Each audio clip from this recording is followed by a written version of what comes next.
see Cornette's post this week on that Stampede match with AEW? I did not. I've heard about it. Did you? He blasted those guys, said it was the dumbest thing he's seen in wrestling since Vince Russo was doing shit with WWE. Did you see that match? I haven't seen it. No, I saw bits and pieces on the AEW show last night, man. I'm really mixed. I really mixed feelings about the AEW product. They start to get a guy over like Brody Lee, who then they beat right away with Cody. So now what's he mean? Or Moxley rather, or Moxley beats him right away. It really wasn't an angle per se angle. Cody beat the other big guy, so it's Cody the same beat the other guy. Cody beat Jake's guy, right? Looks good, can do some incredible stuff. He's got that long braided mohawk. I thought for sure they're going to push him to be the top heel, to lay some guys out, lay some people out, but they're getting into the mode of rush.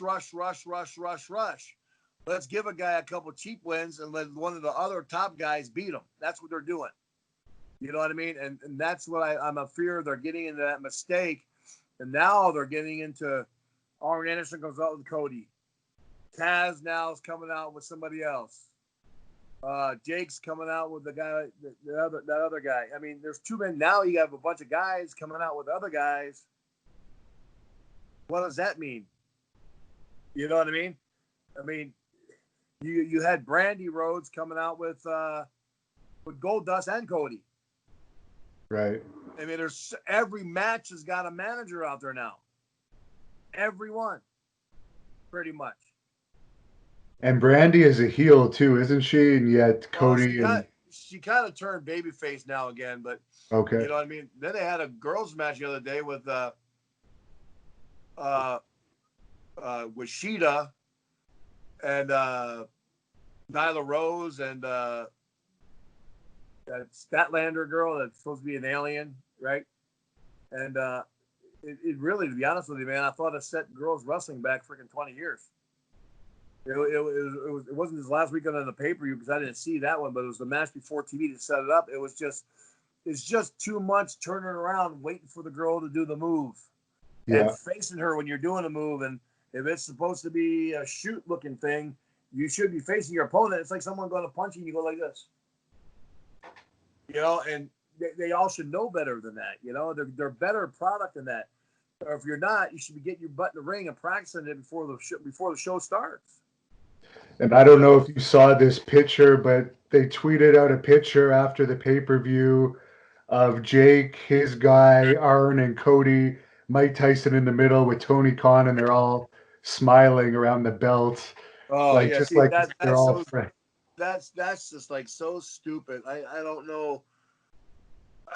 Even though the wrestling business is entertainment, how are you going to get anybody to buy the next ticket to the pay-per-view? Because this was a buy the pay-per-view, and it's not as free on TV, right? Right. How are you going to get them to buy it next time when you're sitting around and you're all friends?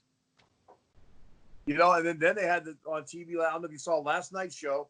They had last night's show with Chris Jericho saying to Mike Tyson, when you knocked me out in 2013, well, that was on WWE's program. Right. So all the clips today on Facebook was Tyson hitting Jericho back in WWE, and Jericho wants to get revenge now. They did a big pull apart last night on TV. And I'm thinking to myself, and Chris Jericho, don't get me wrong, I love Chris Jericho. I think he's the top guy there. I think he's the top guy there. He's the top interview there. He's the top play-by-play guy. He's the man. He's got the only guy that's got heat. He keeps his heat. And he keeps going on, right? He's like the Energizer Rabbit. I think he's smart enough that they should listen to him and let him do his own thing on getting the other opponent over and getting himself over. You know, you don't need to have – you can start getting too many chiefs, which I don't know if that's the case, what's happening there, but you're getting a lot of stuff. Then they showed a picture of Tony Khan's Memorial Day party, and there was Adam Cole. Really? Standing right next to the guys, you know, because his wife works for the company. So he was at Tony Khan's house.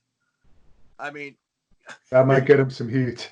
Yeah, it's like Big Vito was saying, "Oh yeah, well he'll be jobbing his butt out now, and he'll be on his way. He'll be the next one to go." I heard his contract ends in July, so it may have something to do with that. But he's hard to take seriously as the NXT champion because he doesn't really look tough at all. But not many of them do these days. No, man. The only guy you take serious there is the big black dude. What's his name? Kevin something maybe. No, the guy that fought that guy ended up with Lesnar in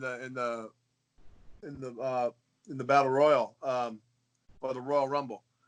The big guy. He can really move pretty good. He's huge. He's about 360 pounds. Okay, I think I've seen him, but yeah, he can move. He looks good. He looks like a big wrestler. They can do things, but everybody else is just, I hate to say it, it's just a small ripped guy. well, I think they've lost in the ratings now 28 times, including last night they lost again. So maybe. Yeah, but you know what? Here you got to look at this, Devin. Though they're only getting 700 and something thousand people to watch. Yeah. I mean, granted it's COVID and everything else, but if the product was really good, they would be in the 2 million, 3 million mark. I mean, you realize when WCW and WWF were hot at the time, we were in 18 to 20 million homes. Yeah. On a Monday night. We had the Monday Night Wars going. Where did the fans go? Wrestling has got to do something to get the fans back. You know what I mean? And when now the WWE just let go a lot of guys, I'm wondering what kind of guys they're going to bring back. I mean, I just saw they brought back Gulak. They brought him back, but I wonder who else they're going to bring back. Did you hear that Velasquez's contract was for $5 million a year? They ultimately released him, but that's a pretty big contract. Who? Cain Velasquez. Supposedly his contract was for $5 million. Yeah, he got let go due to doing something on social media or something. That was the reason okay.